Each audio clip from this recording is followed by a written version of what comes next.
Book of Numbers, chapter 22. On Sunday nights, through the Bible from Genesis to Revelation. And this is where we find ourselves this evening. The children of Israel are now camped on the east side of the Jordan River. They've been right opposite of Jericho, where they're going to, in just 5 months' time or so, going to enter into the Promised Land and begin its conquest as God has promised it to them. And they have enjoyed a series of victories over their enemies as they've been attacked without any provocation by one after another, and God's grace is upon them in defeating their enemies. And they have been watched by all of the other nations that have watched their success militarily.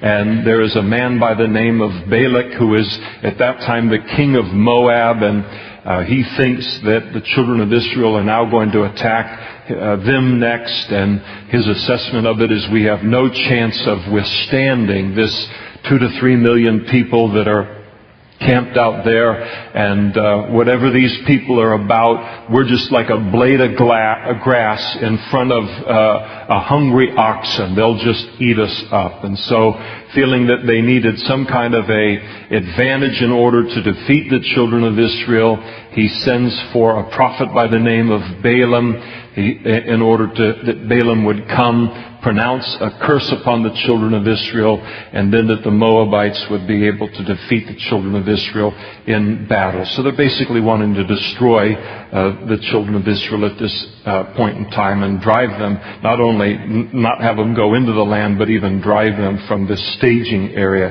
that they're in. And so Balak sends his messengers. They come to Balaam some distance away. They bring a diviner's fee. I don't know what they paid diviners in those days. Probably brought a fee that was worthy of quite a bit of money. We see right there at the end of verse 6 that Balak's confession concerning Balaam, for I know that whom you bless is blessed, and whom you curse is cursed. And so he had quite a track record. And so he sends messengers with a diviner's fee now to hire Balaam to come back and curse Israel. And so the children, verse 7 of chapter 22, this is where we left off last week. So the elders of Moab and the elders of Midian departed with the diviner's fee in their hand, and they came to Balaam and spoke to him the words of Balak. And he said to them, lodge here tonight, and I will bring back word to you as the Lord speaks to me. And so the princes of Moab stayed with Balaam. And so Balaam gets this offer. He doesn't know what to do with it. And so he extends Middle Eastern hospitality to them to spend the night. Give me an opportunity to seek the face of the Lord related to this. And then God came to Balaam and said, who are these men with you? He doesn't like the company that Balaam's keeping at the moment. And so who are these guys? And it's not like God doesn't know who they are. He's trying to drive a point home to Balaam. And so Balaam said to God, Balak, the son of Zippor, the king of Moab, has sent to me, saying, look, a people has come out of Egypt, and they cover the face of the earth. Come now, curse them for me. Perhaps I will be able to overthrow them and drive them out. Lord, this is the proposition that he's given to me. And so the Lord then answers Balaam. Balaam's seeking the Lord for an answer on what he's supposed to do. And the Lord, God said to Balaam, you shall not go with them. So there's clarity. You shall not curse the people. So he says no twice, and he gives them the reason. For they are blessed. And so God speaks to Balaam and says twice, I don't want you to go. I don't want you to have any part in any of this. You're not to go for the purpose of cursing these people, because it will be completely fruitless anyway. These people are blessed. They cannot be cursed. And so Balaam rose in the morning, said to the messengers, the princes of Balak, go back to your land, for the Lord has refused to give me permission to go with you. Wait a minute. That's about as weak a refusal in the face of temptation that you could ever offer. In essence, he's kind of saying, I'd like to go with you, but God won't let me go. That is not the way to handle a temptation to do wrong, and it certainly isn't the way to handle a temptation that the devil brings against us. So he intimates that he is very interested in the offer. I'm very interested in this, but God is holding me back. I'd love to, but God won't let me go. Additionally, he does not tell these messengers the full revelation of what he knows. And what he knows is, you can't curse these people. You are trying to hire me to do something that I will have no success in being able to do. So he doesn't, if he had come on and said, listen, don't you realize you guys are not just up against these people that are camped out there, you're up against their God. And their God has said, you can't curse them, you can hire me all you want, you can bring me out there. What you're trying to hire me to do will not be effective. That's called slamming the door on temptation. Shut the door, keep out the devil. As the old song says, you can't close that door and leave it cracked like he's doing right here. You got to slam that door closed. And basically what he's saying, and Balak will interpret it accurately, is, listen, I'd love to do it. God won't let me. Maybe if you come back with another offer and a better offer, then I can budge related to this. And so he should have just been righteously indignant. What are you guys doing, trying to hire me to curse the people that are blessed by God? You're trying to get me on the wrong side of God? Here, take your filthy lucre and get out of here, and close the door on it. And instead, I'd like to, but God won't let me. And so he tells the devil, in essence, he tells Balaam, in essence, or Balak, that he's still in the game if you want to approach me with a better offer. And Balak will approach him on a better offer. I remember when I was a new Christian, one of the verses, it's fun being a new Christian. I don't want to go back there.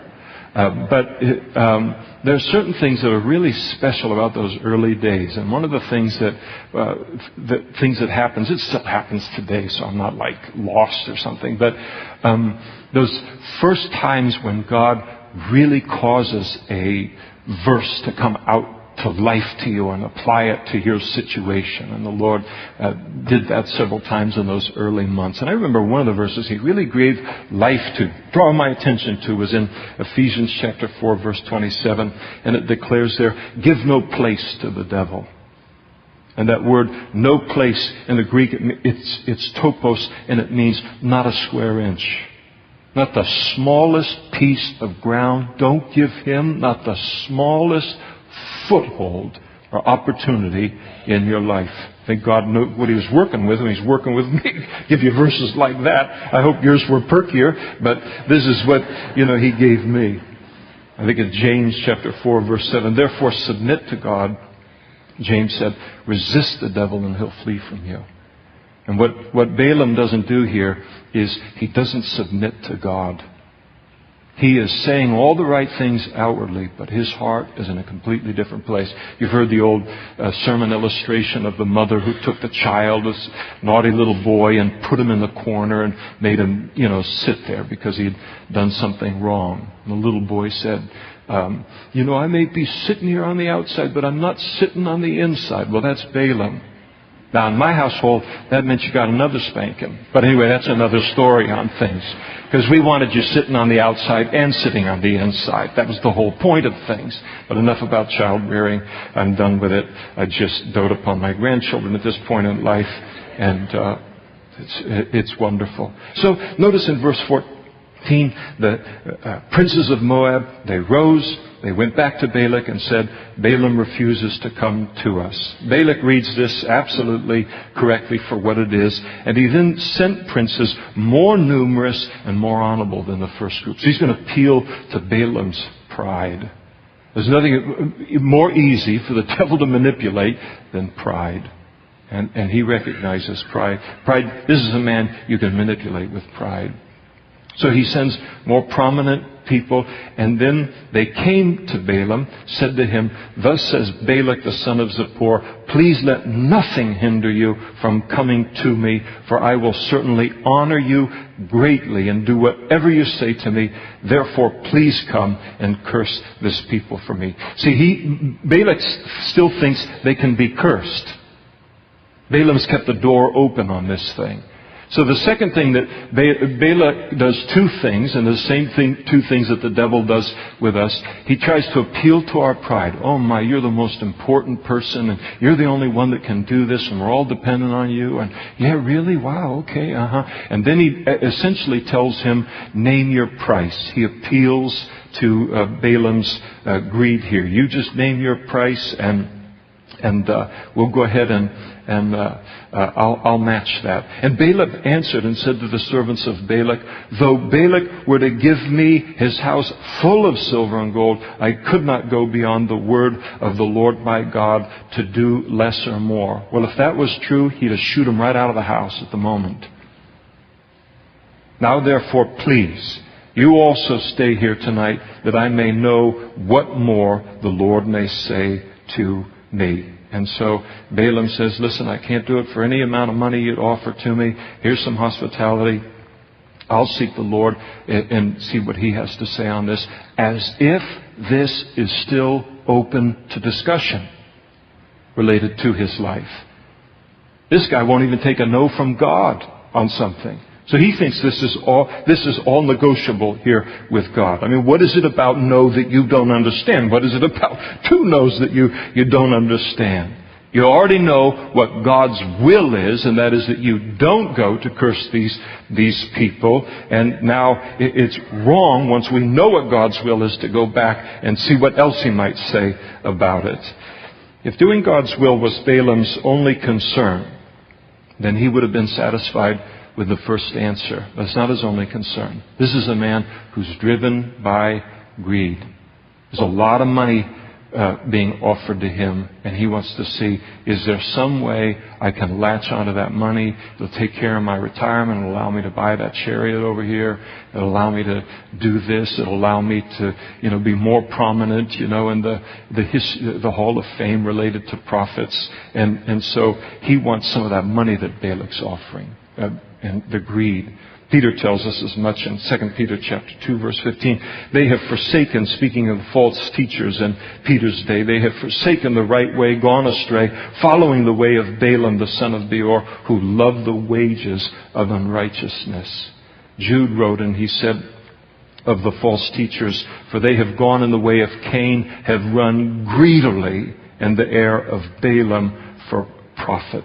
So he's just greedy. He wants money. He's seeing dollar signs. God's already told him, no, can't do it. There's no use in going. So he's saying all the right words with his mouth, but his heart is very, very far from what his heart is far from what his words are. If there's a distance between what it is that I am portraying outwardly and the condition of my heart, the devil will notice that in a moment, and he will endeavor to take advantage of that. What I am outwardly is to be in alignment with the holiness that is inward.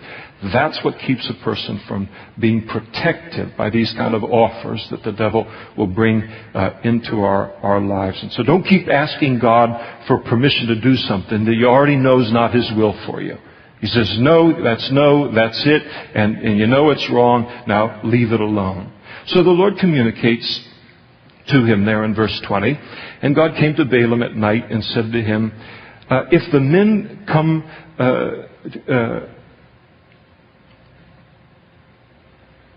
God came to Balaam at night and said to him, "If the men come to call you, rise and go with them, but only the word which I speak to you, that you shall do." And so God declares to him, you can go, but with the warning that he was only to speak what the Lord spoke to him to speak.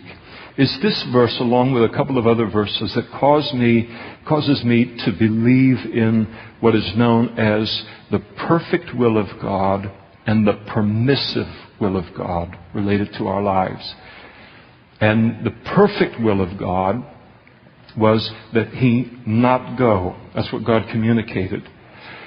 God now allows him to move into what is his permissive will, which is always a much more dangerous place to live life. I think of Moses.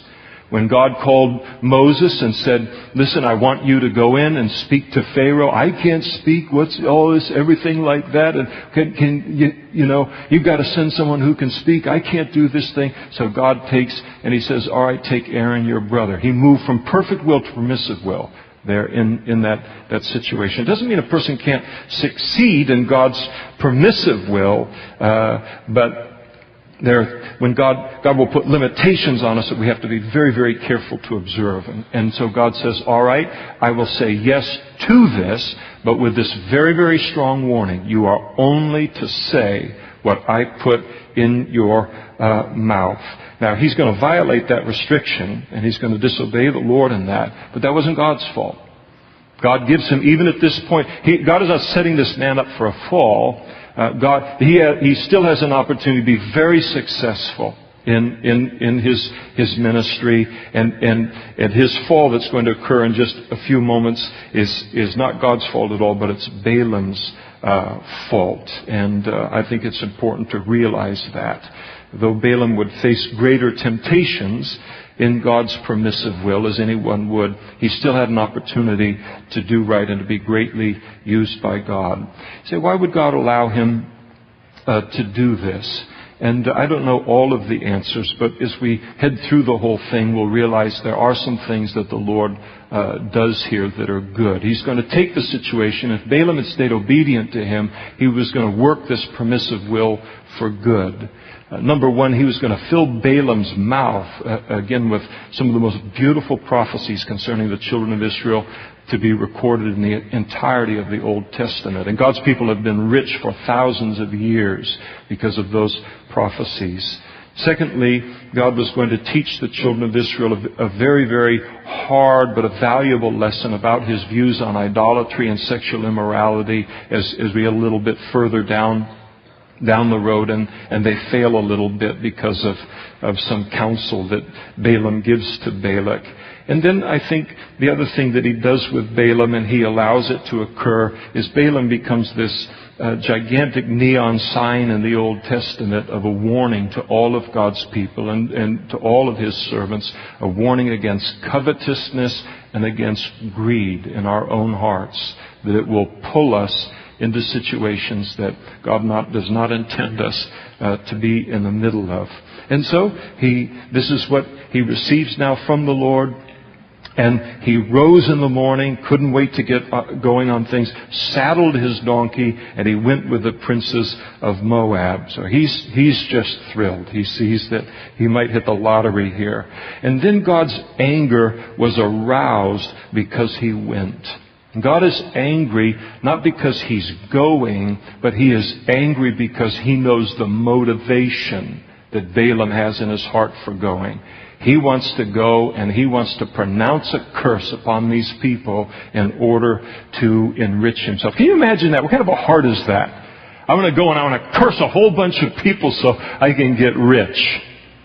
You think, how foreign is it today? How many people are making fortunes in this culture, poisoning children, poisoning the minds and the lives of men and women, don't care anything about the health of the nation or society or people or families or anything they're doing to them, as long as they can pocket their money and make their way.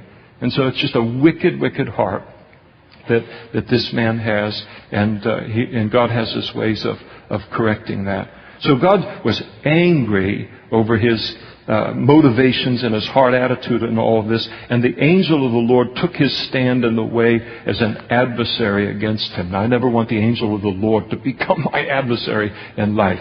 Now, you notice that the angel of the Lord, the word angel is capitalized, and then the word Lord is all capitals, so it's Yahweh or Jehovah. And when we look at this, who this person is, who is this angel of the Lord, because we're going to get very familiar with him in just a moment. Who is this? Is it an angel, or what is this being? And this appears to be none other than Jesus himself. A theophany, or Christophany is what it's called. And that is, it's a pre-incarnate appearance of Jesus in the Old Testament. This is more than an angel, and the reason that we know that it's more than an angel, and we know that this angel of the Lord, which is a common word for the Lord, a theophany of Jesus in the Old Testament, is that later on when we get to verse 35, he declares to Balaam, I only want you to speak what I put in your mouth. In other words, this angel is the source or the origin of these prophecies. And these prophecies come from none other than God. So you have a pre-incarnate appearance of Jesus in the Old Testament. So he takes his stand in the way as an adversary against Balaam.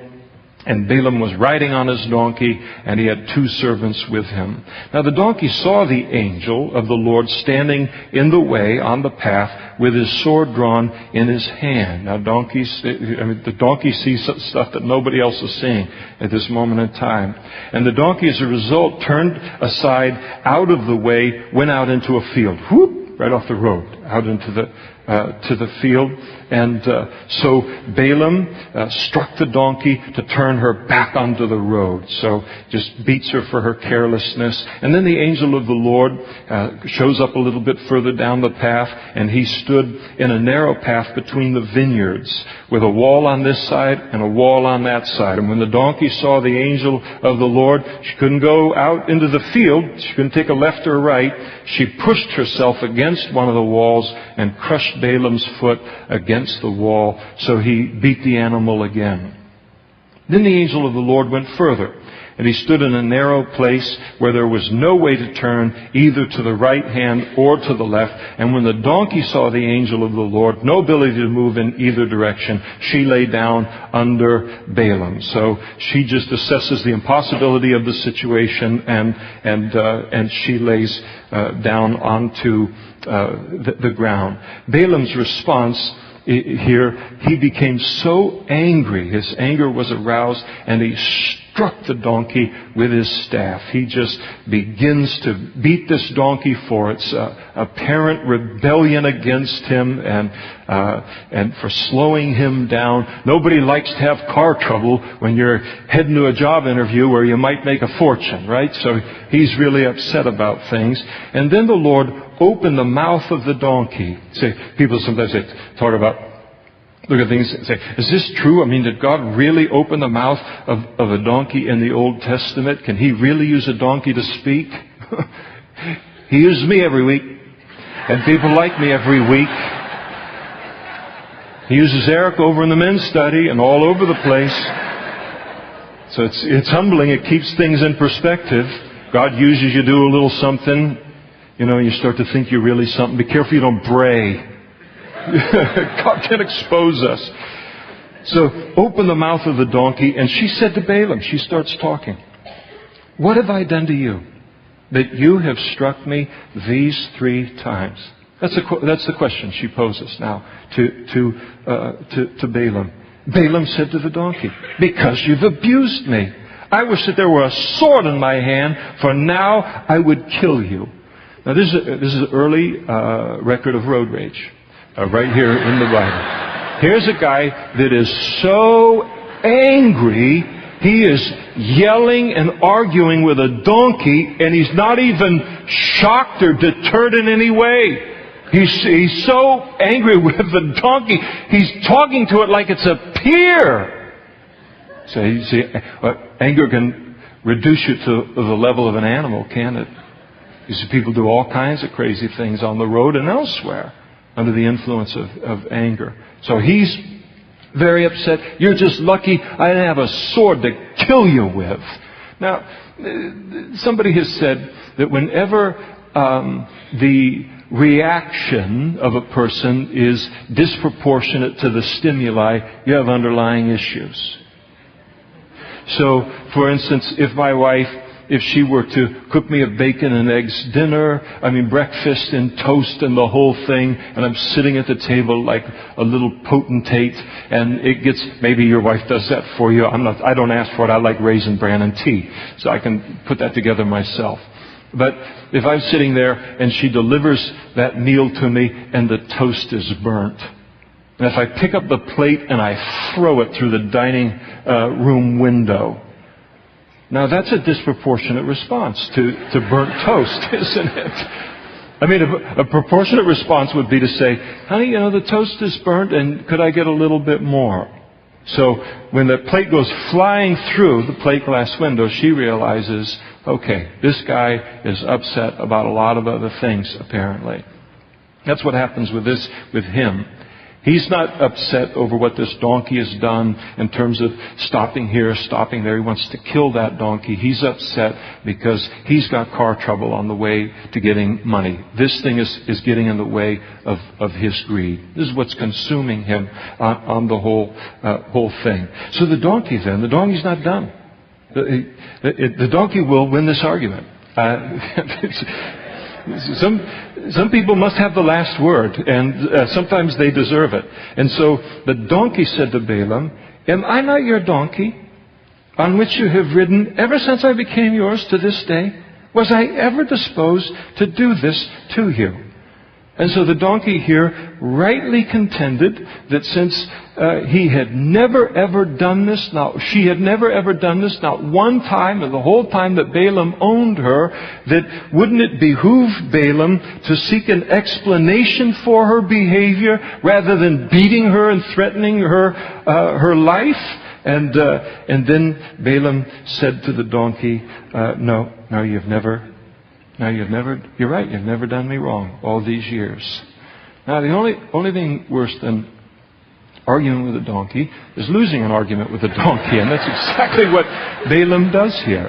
And here you have a prophet and a so-called servant of God, and he is, consumed by greed, consumed by pride and all of these things. A donkey can see the things of God more clearly than a servant of God in that kind of condition. So he confesses that he's right. Now, let me say this also.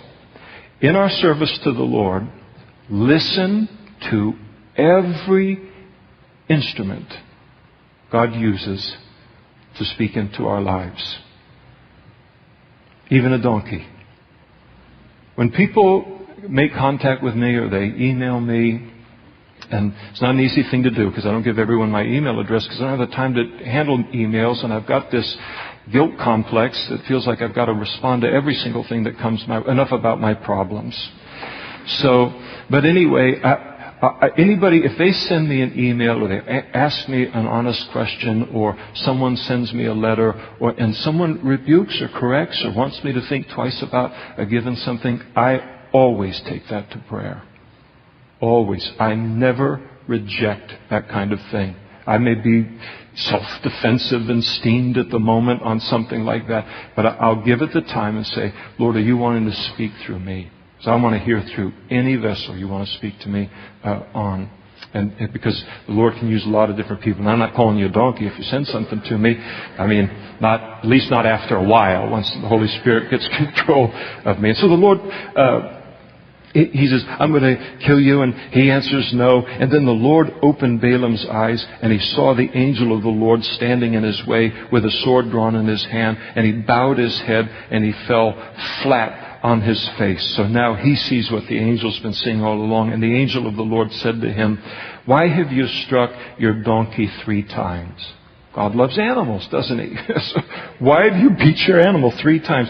Behold, I have come out to stand against you because your way is perverse before me. The donkey saw me and turned aside from me these 3 times, and if she had not turned aside from me, surely I would have killed you by now and let her live. That donkey you beat 3 times and you thought was, messing with you and all, that donkey saved your life 3 times. And Balaam said to the angel of the Lord, I have sinned. And he knows his motivation is wrong before the Lord. I've sinned, for I did not know that you stood in the way against me. Now therefore, if it displeases you, I will turn back. And the angel of the Lord said to Balaam, go with the men, but only the word which I speak to you, that you shall speak. And so Balaam with the princes of Balak. And he would have been perfectly okay if he would have obeyed the simple command of God here, but he's going to violate it. Now when Balak heard that Balaam was coming, he went out to meet him at the city of Moab, which is on the border of the Arnon, the boundary of the territory. So he can hardly hide his eagerness and his excitement. You know, here he's finally come and we're going to be able to curse these people.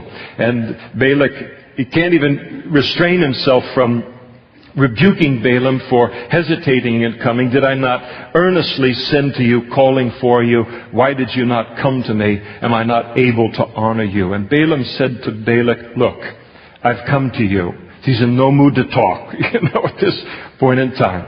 I've come to you. Now have I any power at all to say anything?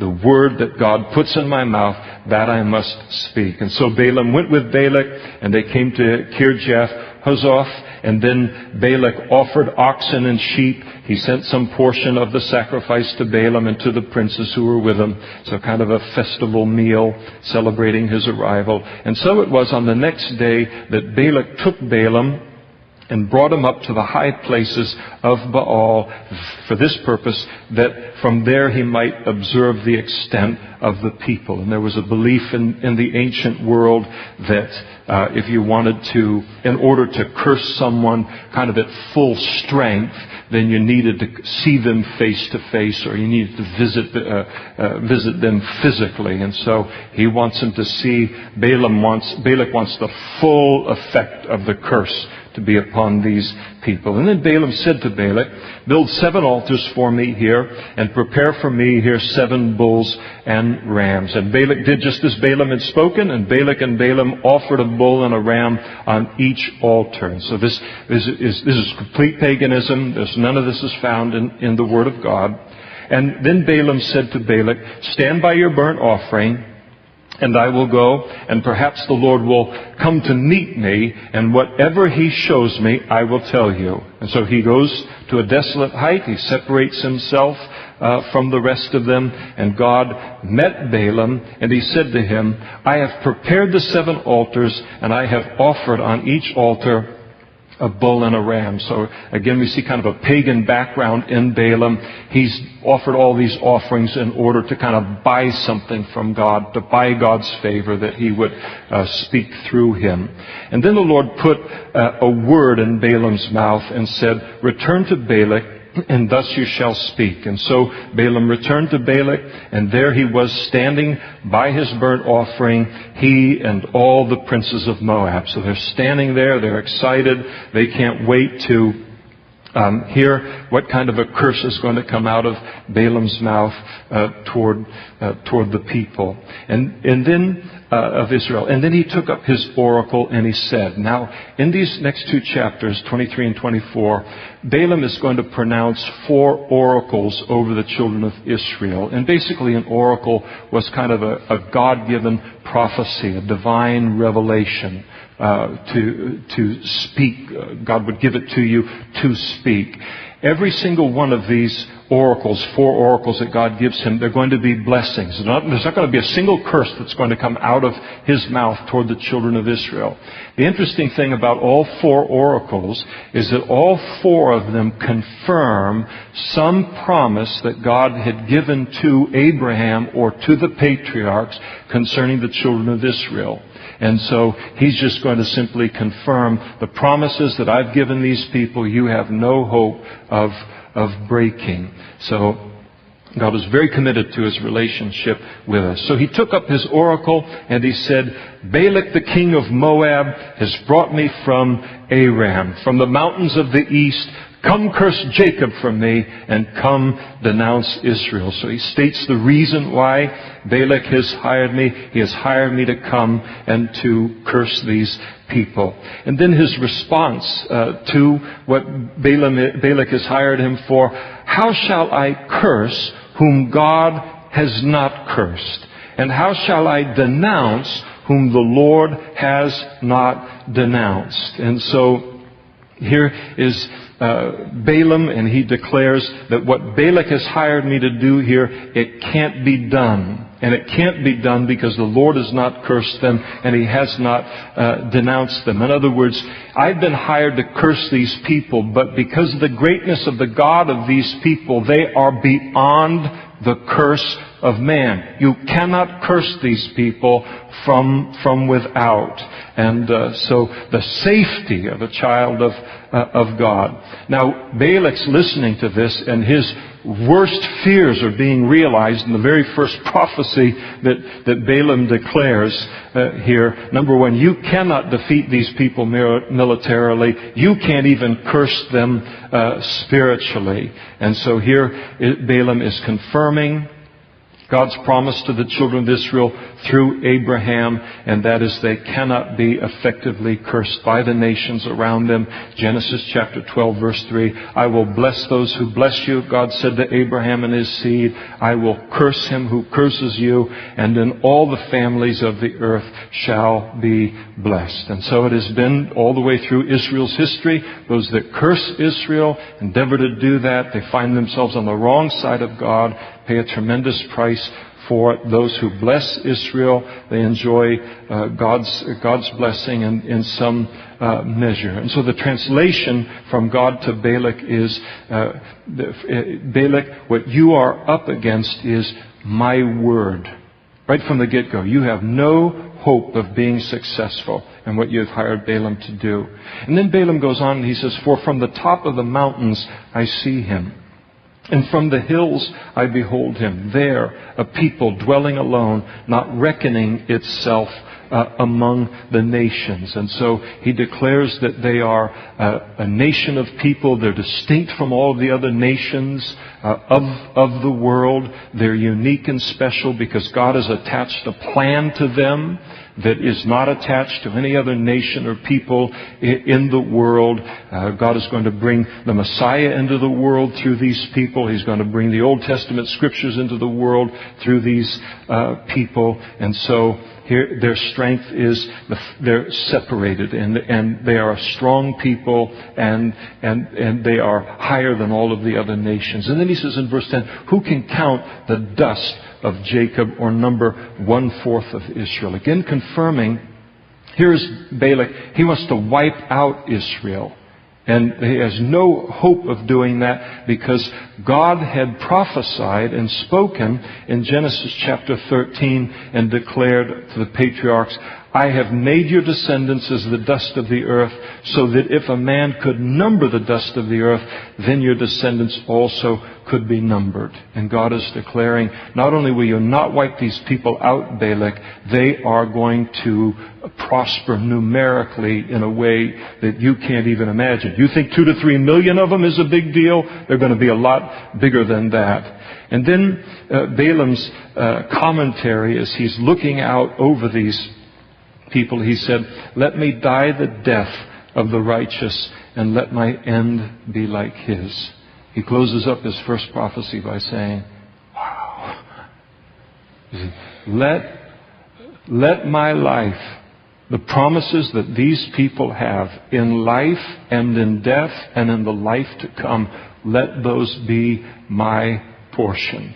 As he just looks at them and says, wow, this is, they are so blessed. And so he's looking at them. Let my end be like his. Far from dying a military death at the hands of Moab, they're going to die peacefully. They're going to die at a nice, ripe old age, not by military conquest. And then Balak, as he listens to this prophecy, he said to Balaam, what have you done? I took you to curse my enemies, and look, you have blessed them abundantly. So he's horrified at how everything's turned around. I brought you to curse them, and now all you're doing is blessing. So he's got a solution to that. He answered and he said, must I not take heed to... So he confronts Balaam. Balaam answers and says, must I not take heed to speak what the Lord has put in my mouth?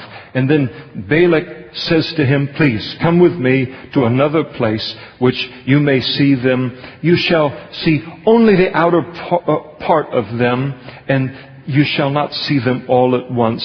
curse them for me from there. So he's saying, maybe you can't look at all 2 to 3 million of them and curse them. So maybe you gotta curse these people one section at a time, but you can curse them. So let's just look at them one part at a time, and we'll kind of do it that way. And so he brought him to the field of Zophim, to the top of Pisgah, built 7 altars, and offered a bull and a ram on each altar. So again, sacrifices in order to try and gain the favor of God for His revelation. And then the Lord met Balaam and put a word in his mouth and said, "Go back to Balak, and thus you shall speak." And so his second oracle that he declares now. And so he came to Balak, and there he was standing by his burnt offerings, and the princes of Moab were with him. And Balak said to him, "What has the Lord spoken?" He's very hopeful that he's got things turned around. And then he took up his oracle and said, "Rise up, Balak, and hear. Listen to me, son of Zippor." So God's speaking to Balak directly now. "God is not a man that he should lie, nor the son of man that he should repent.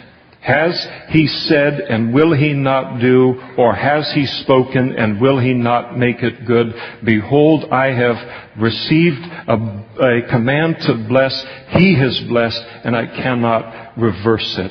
And so Balak, these people have received promises from God. Their God does not lie. He cannot be bribed. You can't give him a better offer. You can't get him to change his mind about how much he cares about these people. He's not like man or men or kings like you that you can get him to change their minds. He has said what he has said about these people, and there is no way you're going to change his mind. And again, the idea to Balak is, Balak, you think you're just up against these people out here militarily. But what you got to realize is it's much worse than that for you. You are up against them, and you are up against their God, who will not change his mind concerning them and his plans for them as a people. You can't reverse that. You can't change that at all. He has not, Balaam continues in verse 21, he has not observed iniquity in Jacob, speaking of Israel, nor has he seen wickedness in Israel. What? I mean, we've been going through these books, and every 3 pages they fumble the ball, the world's worst time. How could God say that about him? Speaks about the greatness of God's forgiveness for his people.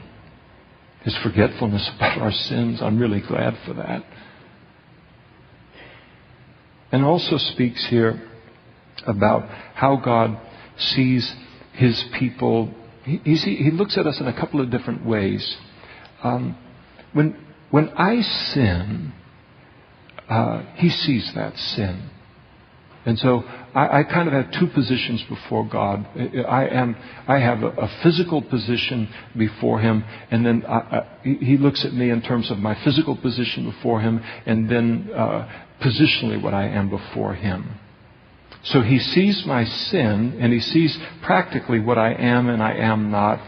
But he also looks at me because of my faith in Jesus Christ, and because I am now in Christ Jesus, and he sees me positionally, because he sees me also for who and what I am in Christ Jesus.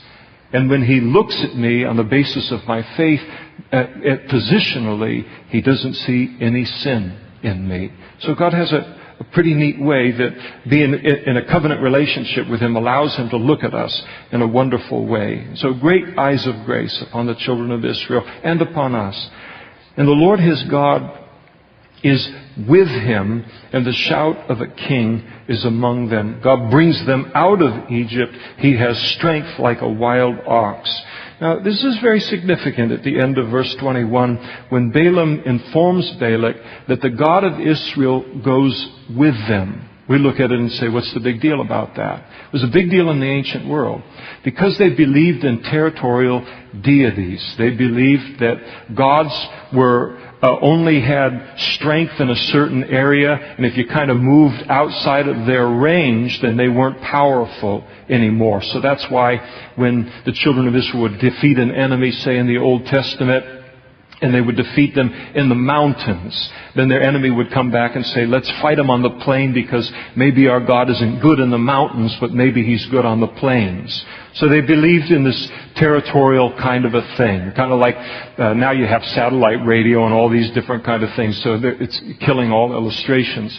But you ever been traveling like from Northern California to Southern California, taking a long drive or something? And I remember, before I knew the Lord and all, sometimes you're listening to a song on the radio and it's a great rocker going there and everything. And then all of a sudden you just get a little bit outside of the city, and right before they hit that instrument that you really like, right, it gets all fuzzy, and then you go out and it's gone. And so the station is powerful just in a little kind of a region.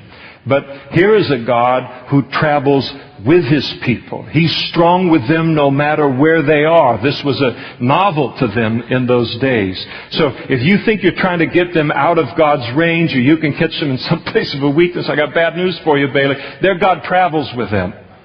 So that's what you're up against here. And so no chance of defeat. There's no sorcery against Jacob, nor any divination against Israel. And it now must be said of Jacob and of Israel, oh, what God has done. No sorcery can be effective against them. Look, a people rises like a lioness. Now, think about Balak listening to this. Talk about the children of Israel. Rises like a lioness, lifts itself up like a lion. It shall not lie down until it devours the prey and drinks the blood of the slain. Balak, their future is not one of defeat. They're going to defeat all of their enemies. And so the end of prophecy number 2, Balak is furious. And he says to Balaam, neither curse them at all, nor bless them at all. Shut up! If you can't say something bad about somebody, don't say anything at all. He's really upset. And then Balak said to Balaam, please come, and I will take you to another place. Let's get you, we're going to get some kind of their God's got to have some kind of a blind spot here, that we can kind of curse them through this window of some kind. I'll take you to another place, and perhaps it will please God that you may curse them for me from there. Maybe we can get an angle on them that even God will want to curse them. And so Balak took Balaam to the top of Peor that overlooks the wasteland.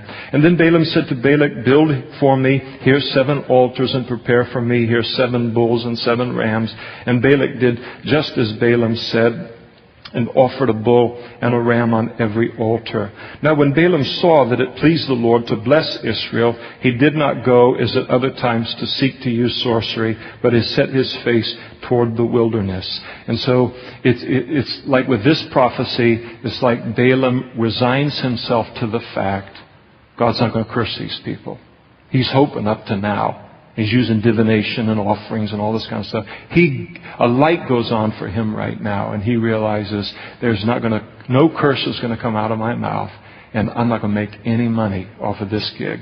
And so he gives up on the sorcery, and he raised his eyes, and he saw Israel camped according to their tribes as he looks out on them on the plain, and the Spirit of the Lord then came upon him.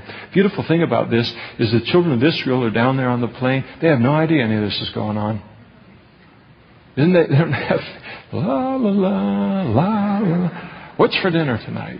So just going on about their business. No idea. He looks out. Remember, when he looks out on the camp, they're camped in the shape of a cross. And all this stuff is going on in an unseen realm, an attempt to curse them, and God will not allow it to be successful. Never worry about your horoscope. Never worry about what other people are, chanting about you or whatever kind of a deal. You're going about your business, serving God. It will not prosper against us. And you think about, this is a picture of, you think about how much stuff is going on in the unknown realm around us, endeavoring to work against us that we're never even aware of, the degree of God's protection upon us. And not only a protection, but to then work it together for good. It happens in our lives all the time. So here the Spirit of God comes upon him, and he took up his oracle, and he declared the utterance of Balaam the son of Beor, the utterance of a man whose eyes are open, the utterance of a man who hears the words of God, who sees the vision of the Almighty, who falls down with eyes wide open. And it's like at this point the light goes on for Balaam, and he gets it. He sees it. These people have a God. This God has given them promises. This God's heart is bound up in these people. And this God already sees them possessing the land, prospering in the land. It's like he gets it now, that what God is doing. So he says, I get it clearly. And then he declares concerning Israel, how lovely are your tents, O Jacob, your dwellings, O Israel. And he talks about their dwelling places. He describes them and says, like valleys that stretch out, like gardens by the riverside. Now you're talking about kind of a desert, arid area. So the description that he gives here, talking about riverside and talking about aloes and cedars, I mean, this would have been like, this is a description of prosperity and blessing in a desert context that would have had them smacking their lips.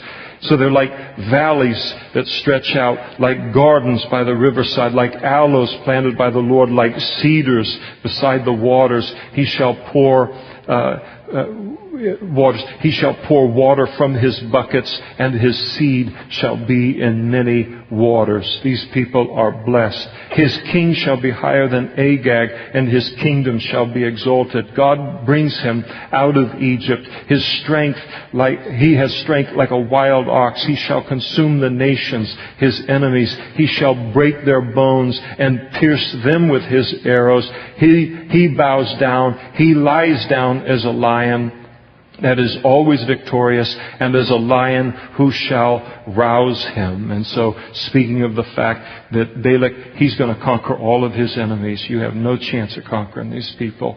And then he declared, blessed is he who blesses you, and curses he who curses you. Again, referencing God's promise to Abraham. And also speaking to Balak, and that is, Balak, you want to curse these people, it's going to put you on the wrong side of God, and God is going to curse you.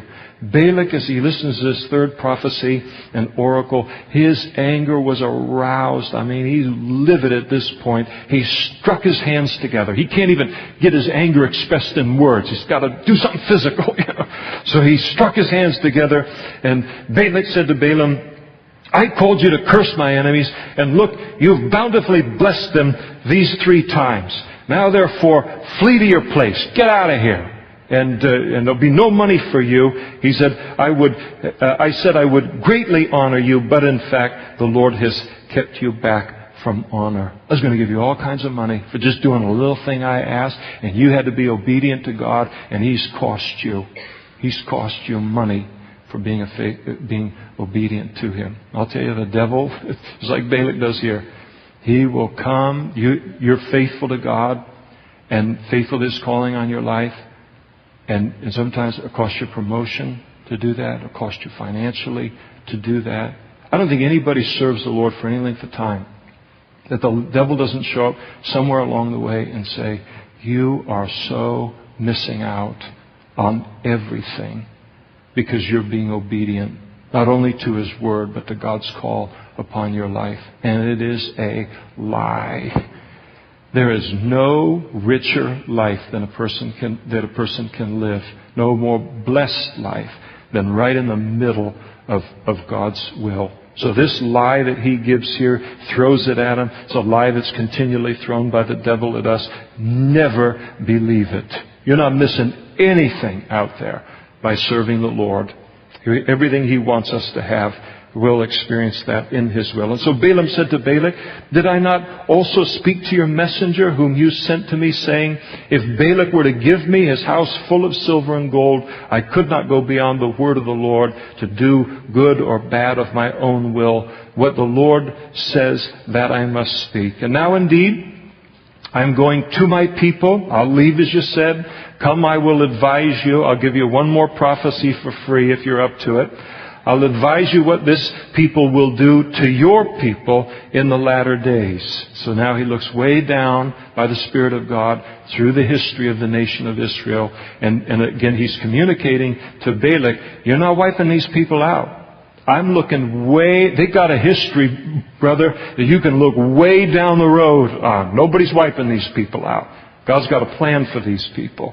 And so he said, let me throw this in, tell you what God says about these people concerning yours in the latter days. And so he took up his oracle, and he said, the utterance of Balaam the son of Beor, the utterance of the man whose eyes are open, the utterance of him who hears the words of God and has the knowledge of the Most High, who sees the vision of the Almighty, who falls down with his eyes wide open, the man who gets what God is saying about these people. I see him, speaking of a future leader in Israel, but not now. I behold him, but not near. A star, in other words, when this ruler comes to Israel, he's going to shine like a star. A star shall come out of Jacob. Speaking of the 12 tribes of Jacob, of Israel. A scepter, that's a staff that a ruler holds, so it's going to be a ruler. A scepter shall rise out of Israel, and here's what he'll do. He will batter the brow of Moab. Now put yourself in Balak's shoes. And he's standing there with all of his other rulers. You're not only going to not defeat them now, you're never going to defeat these people in the long run on things. So the pronunciation that he makes here related to very personal toward Balak, again, is very hard to be the devil. Because God's grace and His favor and His faithfulness to His people is not just for today, but all the way through this life and the life to come. And not only will He batter the brow of Moab and destroy all of the sons of tumult, but also, and Edom shall be a possession. He will defeat them. Seir also, his enemies, shall be a possession, while Israel does valiantly. Out of Jacob one shall have dominion and destroy the remains of the city. And then he looked on Amalek, and he took up his oracle and said, Amalek was first among the nations, but shall be last until he perishes. This king will lead Israel in the defeat of the Amalekites. And then he looked on the Kenites, and he took up his oracle and said, firm is your dwelling place, and your nest is set in the rock. Nevertheless, Cain shall be burned. How long until Asher carries you away captive? And then he took up his oracle and said, alas, who shall live when God does this? But ships shall come from the coasts of Cyprus, and they shall afflict Asher, defeating them, and afflict Eber, and so shall Amalek until he perishes. And so Balaam rose and departed and went to his place, and Balak also went his way. And so he delivers this final prophecy about this king that will come in Israel's history and defeat all of her enemies. And again, it is a confirmation of a prophecy that God had given to Jacob in Genesis chapter 49, verse 10. He said, the scepter shall not depart from Judah, nor a lawgiver from between his feet until Shiloh comes, and to him shall be the obedience of the people. And the fulfillment of this final prophecy of Balaam, the near fulfillment was through King David.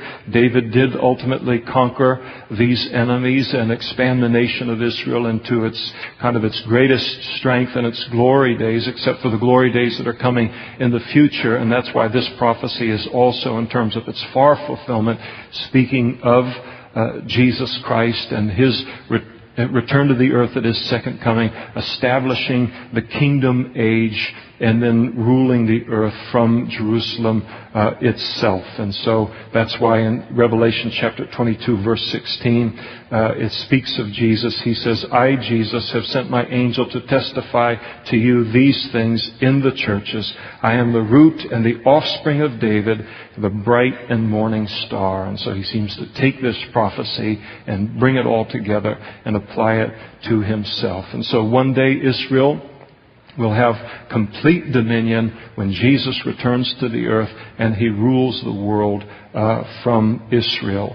So he speaks to Balak and says, let me tell you, I'll tell you the end of these people all the way to the very end of human history. They are not going to be wiped out. They're not going to be destroyed. The end that they have, the end that they're going to experience is the end that God has for them, and not the end that any person or peoples or all the nations of the world intend for her. So beautiful prophecies, and we'll stop there. And I want to stop there not just because of time, but because it gets a little depressing after this.